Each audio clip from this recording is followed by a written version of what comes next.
نستعين على أمور الدنيا والدين والصلاة والسلام على أشرف الأنبياء والمرسلين سيدنا محمد وعلى آله وصحبه أجمعين. أشهد أن لا إله إلا الله وحده لا شريك له وأشهد أن سيدنا محمدا عبده ورسوله. اللهم صل وسلم على سيدنا محمد مفتاح باب رحمة الله عدد ما في علم الله صلاة وسلاما دائمين بدوام ملك الله وعلى آله وصحبه. Amma ba'd, alhamdulillah, segala puji kita haturkan kehadiran Allah Subhanahu wa taala. Salawat dan salam kita haturkan kepada junjungan kita Nabi besar Muhammad sallallahu alaihi wasallam beserta keluarga dan para sahabatnya. Ikhwan rahimakumullah, kita melanjutkan pembahasan tafsir sampai pada surat Shad ayat yang ke-67. Allah Subhanahu wa taala berfirman, A'udzu billahi minasyaitonir rajim. Bismillahirrahmanirrahim. Qul huwa naba'un 'adzim antum anhu mu'ridun. Katakanlah wahai Rasul sallallahu alaihi wasallam kepada mereka orang-orang kufar, huwa naba'un 'adzim, sesungguhnya Al-Quran ini adalah suatu berita yang besar, berita yang agung, perkara yang sangat penting. Turunnya Al-Quran, apa yang dibawa oleh Rasul sallallahu alaihi wasallam berupa Al-Quran adalah satu perkara yang besar. Tapi kenyataannya antum anhu mu'ridun, bahwa kalian dalam keadaan lalai, tidak menoleh dan tidak memperhatikan terhadap Al-Quran dan tidak mengetahui bagaimana kadar Al-Quran. Sesuatu yang besar, bagaimana berita itu datangnya dari Allah Subhanahu wa taala kepada Rasul sallallahu alaihi wasallam melalui malaikat Jibril alaihi salam. Ini sesuatu yang besar, sehingga seharusnya ini dianggap agung oleh mereka. Bagaimana Allah Subhanahu wa taala mengajak berbicara kita makhluk. Kita ini kalau dapat WA saja dari presiden gimana? Wah, sesuatu yang besar, dianggapnya agung. Surat saja dapat SK, ya Allah, pasti kita akan letakkan itu di rumah kita dan kita pajang itu sebagai satu bentuk pengumuman kepada yang lain bahwa saya mendapatkan satu berita dari pemimpin yang dimuliakan. Maka ikhwan rahimakumullah, ini surat datangnya dari Allah Subhanahu wa taala melalui malaikat Jibril, diturunkan kepada Rasul sallallahu alaihi wasallam. Malaikat yang paling mulia adalah malaikat Jibril. Rasul sallallahu alaihi wasallam yang paling mulia adalah Rasulullah sallallahu alaihi wasallam. Dan beritanya adalah berita yang di dalamnya pasti hak benar, menceritakan umat-umat terdahulu, menceritakan apa yang akan terjadi di masa yang akan datang. Itulah Al-Quran, berita tentang surga dan neraka, bukan beritanya berita hoax ya, sama sekali. Semuanya hak benar datangnya dari Allah Subhanahu wa taala, bukan beritanya masih sangkaan. Yakin benar berita yang dibawa oleh Rasulullah sallallahu alaihi wasallam, dan perkara yang dibawa di dalamnya adalah membawa seseorang masuk ke dalam surga, kekal berada di dalamnya, ataupun juga membawa seseorang masuk ke dalam neraka, na'udzubillah min dzalik, kekal berada di dalamnya. Maka ini adalah satu berita yang besar. Tapi kenyataan yang terjadi, mereka orang-orang kufar dalam keadaan lalainya berpaling daripada Al-Quran, tidak memperhatikan apa isi daripada Al-Quran. Maka nali min ilmin bil mala'il a'la id yahtasimun. Dari mana datangnya ilmu kepada saya, yaitu kepada Rasul sallallahu alaihi wasallam, bi ikhtilafil malaikah, tentang perselisihan malaikat. Apa apa yang terjadi ketika mereka mempertanyakan kepada Allah Subhanahu wa taala dalam penciptaan Nabi Allah Adam alaihi salam, kalau bukan karena wahyu yang Allah Subhanahu wa taala berikan kepada saya nggak bisa Pak beritakan itu semua. Rasul sallallahu alaihi wasallam adalah seorang ummi, hidup bersama dengan mereka selama 40 tahun, tidak pernah kasih berita apapun kepada mereka, nggak pernah ceritakan apapun kepada mereka tentang orang-orang terdahulu, umat-umat terdahulu. Bagaimana? Ternyata kemudian pada usia 40 tahun ayat-ayat itu pun datang kepada Nabi Shallallahu Alaihi Wasallam, dan Nabi Shallallahu Alaihi Wasallam diperintahkan untuk sampaikan, maka disampaikan oleh Rasul Shallallahu Alaihi Wasallam, dibacakan kepada mereka. Mereka sebenarnya kagum dari sisi bahasanya yang luar biasa, dan tidak mungkin Rasul Shallallahu Alaihi Wasallam yang membuatnya. Mereka itu sudah yakin pada satu keadaan semacam itu. Tapi mereka ditutup mata hatinya oleh Allah Subhanahu wa taala, sehingga setiap turun ayat-ayat tersebut kepada mereka bukan bertambah iman kepada Allah Subhanahu wa taala, tapi menambah penentangan mereka kepada Rasul, penentangan mereka kepada Allah Subhanahu wa taala. Saya, kata Nabi Shallallahu Alaihi Wasallam, bisa ceritakan itu semuanya. Bahkan bukan umat terdahulu saja, bagaimana penciptaan Nabi Allah Adam, ketika prosesnya hingga malaikat mempertanyakan itu kepada Allah tentang penciptaan Nabi Allah Adam alaihissalam, maka aku bisa ceritakan. Dan dari mana itu semuanya kalau nggak datangnya dari Allah Subhanahu wa taala? Kalau umat-umat terdahulu mungkin ada kisahnya di kitab Taurat, kitab Injil. Ini bukan umat terdahulu. Sebelum manusianya datang, malaikatnya lagi membicarakan tentang manusia. Maka sesungguhnya Allah Subhanahu wa taala beritakan itu kepada Rasul, dan Rasul sampaikan itu kepada umat. Sebagaimana ya disebutkan di sini bahwa Ibnu Juz'i wal qasdu al-ihtijaj ala nubuwwati Muhammad. Allah Subhanahu wa taala turunkan ayat ini sebagai hujjah bukti tentang kebenaran kenabian Rasulullah sallallahu alaihi wasallam. Mengapa? Li'annahu ukhbira bi umurin lam yakun ya'lamuha qabla dzalik. Karena Nabi sallallahu alaihi wasallam diberitahu oleh Allah Subhanahu wa taala tentang perkara-perkara yang sebelumnya tidak diketahui oleh Rasul sallallahu alaihi wasallam, tidak pernah dibahas oleh mereka orang-orang Quraisy, bahkan mungkin belum dibahas oleh umat-umat terdahulu, tetapi diberitakan oleh Rasulullah sallallahu alaihi wasallam. Nah, perselisihan malaikat yang terjadi ketika penciptaan Nabi Allah Adam alaihissalam, yaitu ayat yang ada di dalam surat Al-Baqarah. Ketika Allah Subhanahu wa taala nyatakan kepada malaikatnya, inni ja'ilun fil ardi khalifah. Maka kemudian malaikat mempertanyakan kepada Allah Subhanahu wa taala, kenapa engkau ciptakan kan kita ini, wa nahnu nuqaddisu wa nahnu nusabbihuka wa nuqaddisu lak. Kita ini kan sudah bertasbih kepada Engkau, sudah mensucikan Engkau. Kenapa perlu ada makhluk lagi yang lainnya? Yang mana makhluk tersebut sudah pernah ada makhluk sebelumnya, yaitu kelompok jin. Dan kelompok jin ini sudah melakukan pertumpahan darah di atas muka bumi hingga dibereskan oleh para malaikat untuk menenangkan mereka semuanya.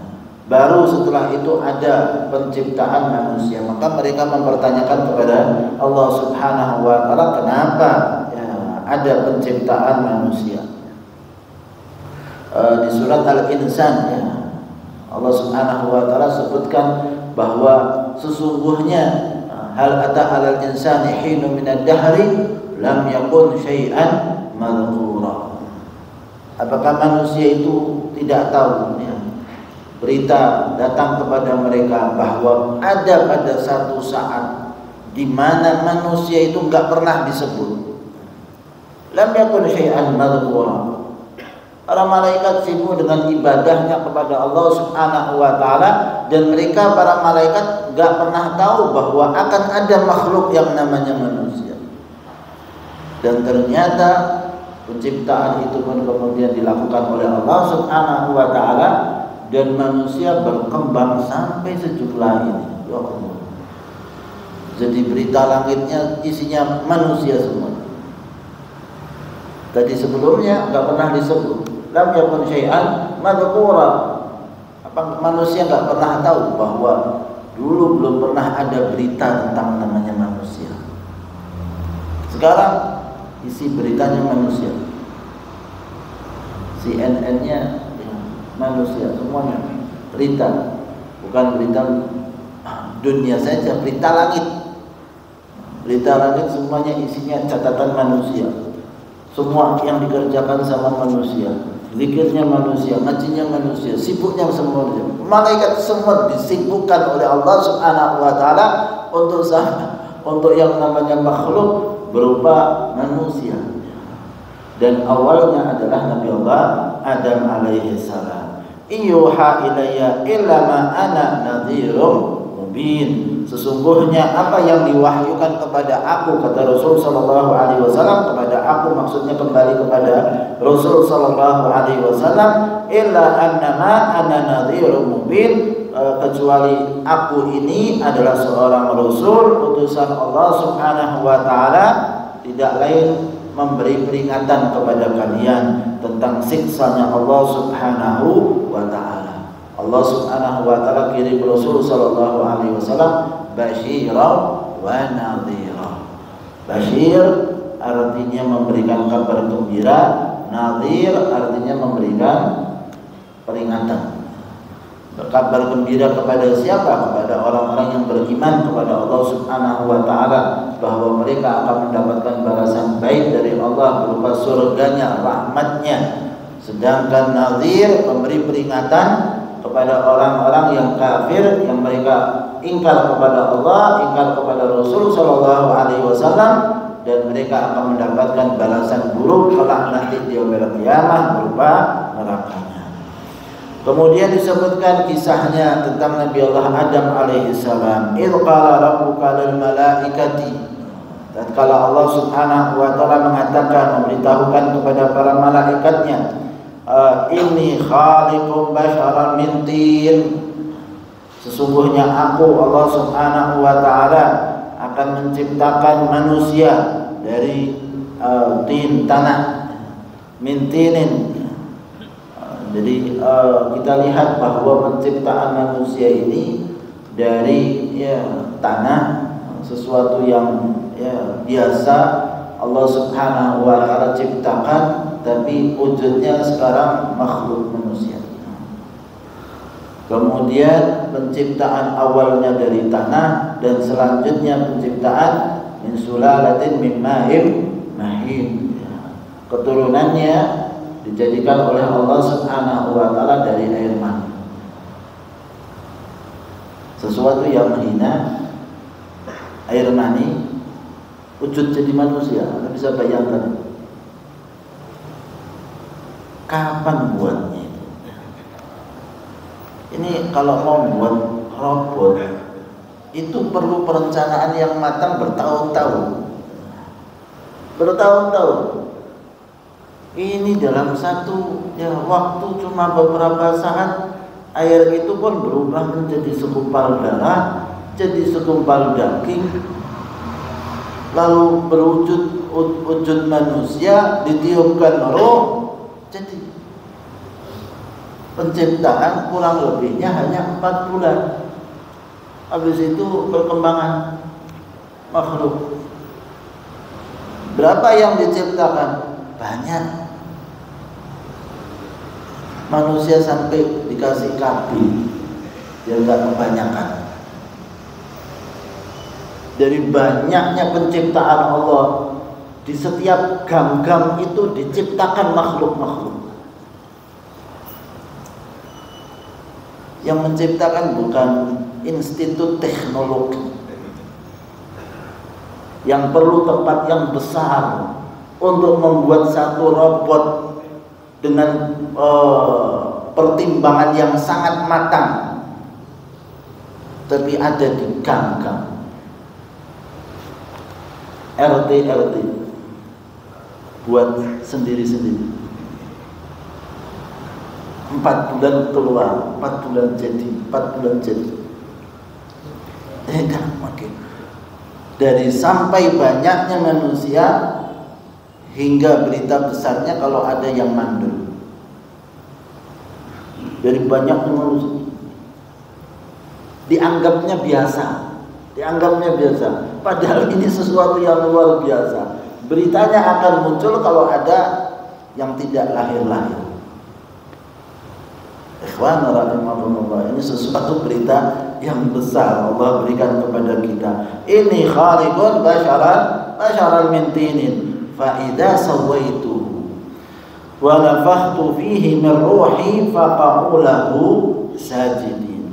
Apabila aku sudah bentuk, sempurnakan bentuknya, dan aku sudah tiupkan ruh aku di dalamnya, wa nafakhtu fihi min ruhi, Allah katakan min ruhi, dari ruh aku, kata Allah Subhanahu wa taala, faqa'u lahu sajidin, maka sujudlah kalian para malaikat Allah Subhanahu wa taala ikraman lahu wa ikraman, sebagai bentuk penghormatan, pengagungan.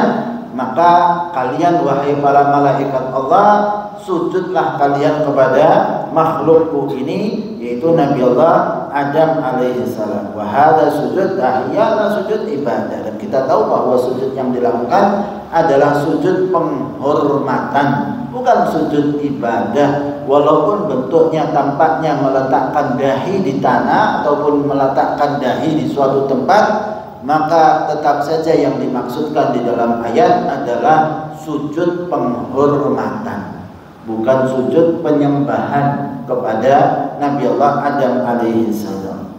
Nah, sehingga disebutkan di sini Allah Subhanahu wa taala sempurnakan. Ketika Allah Subhanahu wa taala sedang membentuk Nabi Allah Adam alaihi salam, maka iblis lewat di tempat tersebut. Iblis sudah merasa nggak nyaman. Ada makhluk lainnya. Ini ada apa ini? Anda bisa bayangkan di masa dahulu, oh ternyata ada orang, ada makhluk lagi yang mau diciptakan oleh Allah Subhanahu wa taala, di obah-obahnya sama iblis. Jadi sudah dari awal sudah merasa nggak nyaman dengan makhluk ini. Kemudian Allah Subhanahu wa taala sempurnakan dan Allah tiupkan ruhnya Allah, kembalikan kepada Allah, menunjukkan pengagungan bahwa penciptaan manusia ini tidak main-main. Allah sendiri yang mengurusnya, Allah sendiri yang mengaturnya, tidak melalui perantara. Allah sendiri yang mengurus daripada penciptaan manusia. Fasajadal malaikatu kulluhum ajma'un. Maka ketika Allah Subhanahu wa taala perintahkan untuk sujud, malaikat semuanya pun sujud kepada Nabi Allah Adam alaihi salam, ta'ziman li amrillah, bisujudlah. Karena tidak lain ini perintahnya Allah, maka mereka pun juga mengerjakan apa yang diperintahkan oleh Allah Subhanahu wa taala. La ya'sunahu ma amaruhum wa yaf'aluna ma yu'marun. Mereka para malaikat itu tidak melanggar daripada perintahnya Allah Subhanahu wa taala dan tidak akan menentang apa yang diperintahkan. Mereka selalu mengerjakan apa yang diperintahkan oleh Allah. Malaikat diciptakan oleh Allah Subhanahu wa taala tanpa hawa nafsu, sehingga semacam itu tunduk selalu patuh kepada Allah Subhanahu wa taala. Illa iblis istakbara wa kana minal kafirin. Maka iblis pun termasuk pengecualian, tidak sujud kepada Nabi Allah Adam alaihi salam. Lakin iblis istakbara an ta'atillah, enggan untuk taat kepada perintahnya Allah Subhanahu wa taala, wa aba sujud di Adam, tidak mau sujud kepada Nabi Allah Adam, fasara minal kafirin, sehingga dianggap oleh Allah Subhanahu wa taala bahwa iblis ini termasuk orang-orang yang kafir, makhluk yang kafir, karena menentang perintahnya Allah Subhanahu wa taala. Kafir di sini adalah tertutup daripada yang hak. Kan kita tahu kafara maknanya adalah tertutup. Sehingga apa yang hak benar datangnya dari Allah Subhanahu wa taala tidak lagi dilihat oleh iblis. Qala Ibnu Katsir di dalam tafsirnya menyatakan imtathalal malaikah kulluhum. Semua para malaikat melaksanakan perintahnya Allah Subhanahu wa taala, siwa iblis. Hanya iblis saja yang tidak melaksanakan perintah. Walam yakun minhum jinsan kana minal jin. Sebenarnya iblis ini bukan termasuk malaikat. Jenisnya beda iblis ini. Termasuk daripada kelompok jin. Fakhanahu tabahu wa jibilatahu fastankafa ala sujud di Adam. Sehingga sebenarnya perintah Allah kepada para malaikat berarti perintah kepada siapapun. Karena makhluk Allah yang mulia adalah malaikat. Kalau Allah perintahkan kepada malaikat berarti kepada makhluk yang lain juga diperintahkan oleh Allah Subhanahu wa taala untuk sujud, termasuk di sini adalah iblisnya. Sehingga iblis pada saat itu enggak mau untuk sujud kepada Nabi Allah Adam alaihi salam. Wa khasama rabbahu wa azza wa jalla fihi. Menentang daripada perintahnya Allah Subhanahu wa taala, wa da'a annahu khairum min Adam. Dia pun menganggap bahwa dirinya lebih baik daripada Adam. Fakafara bidzalik wa taradah, sehingga kufur kepada Allah dan diusir oleh Allah Subhanahu wa taala dari pintu rahmatnya. Terusir, laknat. Apa makna laknat? Laknat itu artinya terusir daripada rahmatnya Allah Subhanahu wa taala. Na'udzubillah min dzalik. Sehingga ikhwana rahimakumullah, Allah Subhanahu wa taala mau tunjukkan kenapa iblis ini enggan tidak mau sujud. Maka diajaknya bicara oleh Allah Subhanahu wa taala. Tidak lain, Allah mau tunjukkan kepada kita sebab apa sih iblis ini tidak mau sujud. Allah tanyakan, qala ya iblis, ma mana'aka an tasjuda lima khalaqtu biyadai.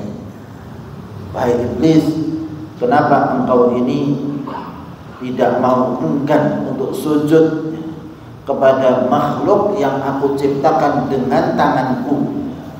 Biyadaya, maksudnya dengan kekuasaan aku. Malladzi sarafaka wa saddaka anis sujud lima khalaqtu liman khalaqtu bidzati min ghairi wasitati abin wa Sebab apa kamu ini enggan tidak mau sujud kepada makhluk yang aku langsung ciptakan tanpa perantara ayah, tanpa perantara ibu. Aku Allah Subhanahu wa taala sendiri yang urus penciptaan daripada makhluk ini. Tapi kenapa engkau enggak mau sujud kepada makhluk ini? Qala Al-Qurtubi dalam tafsirnya menyatakan adhafa khalqahu ila nafsihi takriman. Allah Subhanahu wa taala menisbatkan Nabi Allah Adam alaihi salam, menyatakan khalaqtu biyadayya. Aku yang ciptakan. Kemudian aku yang menciptakan biyadaya, dengan kekuasaan aku sendiri yang aku urus ya. Takriman di Adam, pemuliaan kepada Nabi Allah Adam alaihissalam. Wa nafakhtu fihi min ruhi, kembalikannya kepada Allah Subhanahu wa taala. Kemudian kita tahu ada Baitullah, Baitullah, rumahnya Allah. Maksudnya kembali menunjukkan pemuliaan bahwa masjid-masjid itu adalah rumahnya Allah Subhanahu wa taala. Naqatallahi wa subyaha, penciptaan daripada untanya Nabi Allah Saleh alaihi salam. Allah katakan hadhihi naqatallah. Ini untanya Allah, menunjukkan pengagungan. Hati-hati ini. Begitu pula ketika Allah mengatakan kepada iblis, lima khalaqtu biyadai, aku ciptakan dengan tanganku, kekuasaan aku. Aku sendiri yang urus untuk penciptaan Nabi Allah Adam alaihi salam. Kenapa engkau enggak mau sujud ya? Fa khataban nas bima ya'rifuna ya. Istakbarta an kunta minal alin, kamu ini merasa sombong, enggan untuk sujud, an kunta qadiman minal mutakabbirin ala ala rabbik, apa kamu ini termasuk makhluk-makhluk yang merasa dirinya sombong sehingga tidak mau taat kepada perintah Allah? Wa hadza ala wajhi tawbih lahu listinqabihi an sujud. Ya, ini penghinaan Allah Subhanahu wa taala terhadap iblis ketika enggan untuk sujud kepada Nabi Allah Adam. Maka jawabnya iblis apa? Qala ana khairum minhu khalaqtani min nar wa khalaqtahu min tin. Qala ana khairum. Saya ini lebih baik daripada makhluk ini, Adam. Ana khairum minhu. Saya ini lebih baik daripada Adam. Kenapa saya lebih mulia? Khalaqtani min narin. Kamu ciptakan aku ini dari api, wa khalaqtahu min tin, sedangkan engkau ciptakan Adam itu adalah dari tanah.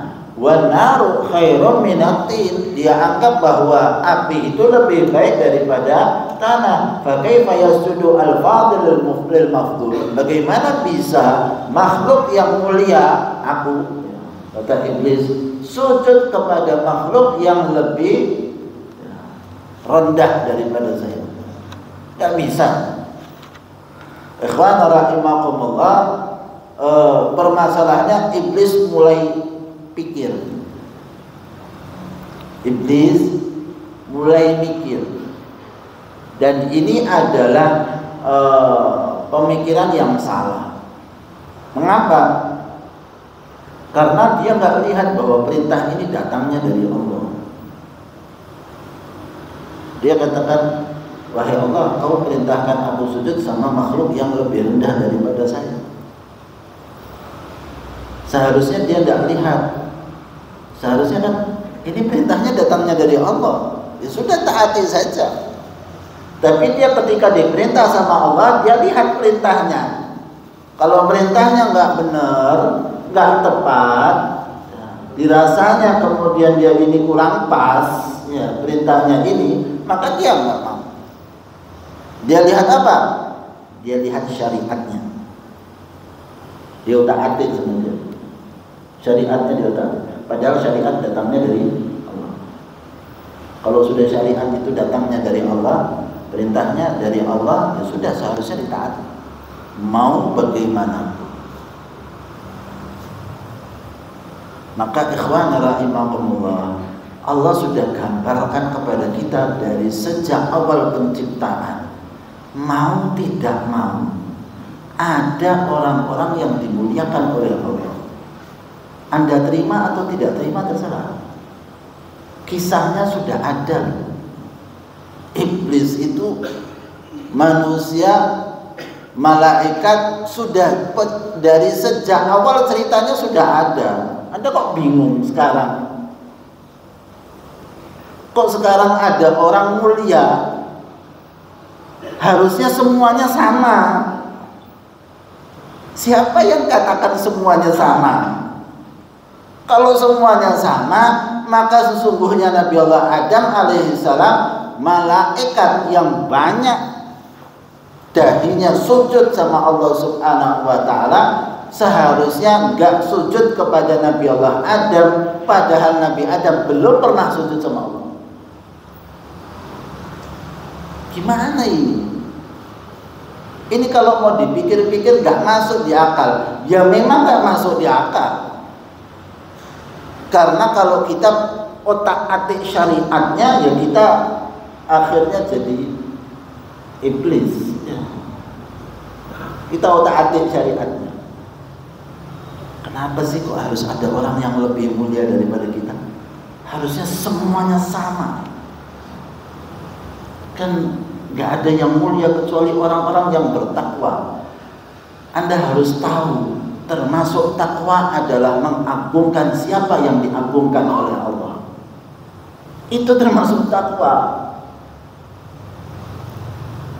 Harusnya kan begitu. Takwa itu jalankan perintahnya Allah.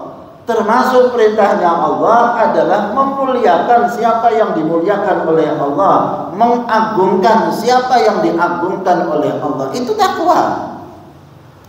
Kalau kita tidak jalankan itu, ya iblis Contohnya sudah.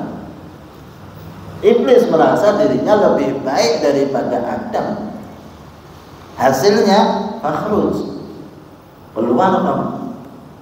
Gak layak kamu mengagung-agungkan diri kamu. Yang layak mengagungkan adalah Allah Subhanahu wa ta'ala. Inilah ujian ikhwan rahimahullah. Syariat mau ataupun tidak mau, sujud kita kepada Allah dan penghormatan kepada makhluk harus. Sujud Anda kepada Allah dan menghormati orang-orang di sekitar Anda. Ya bisa enggak?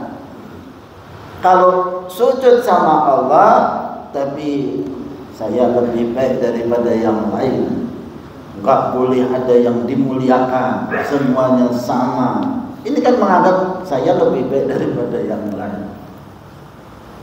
Itu enggak bisa. Maka ikhwan rahimakumullah, pembelajaran besar daripada kisah ini bahwa iblis merasa penciptaannya lebih baik daripada Adam alaihissalam, tapi hasilnya sebagaimana yang kita tahu bahwa iblis pun terlaknat, ya, terusir daripada rahmatnya Allah Subhanahu wa ta'ala. Mengapa? Karena tidak memuliakan siapa yang dimuliakan oleh Allah Subhanahu wa ta'ala, tidak mengagungkan siapa yang diagungkan oleh Allah Subhanahu wa ta'ala. Semoga Allah berikan kepada kita hidayah dan taufiknya untuk selalu mengagungkan dan memuliakan siapapun yang diagungkan dan dimuliakan oleh Allah Subhanahu wa ta'ala. Amin Allahumma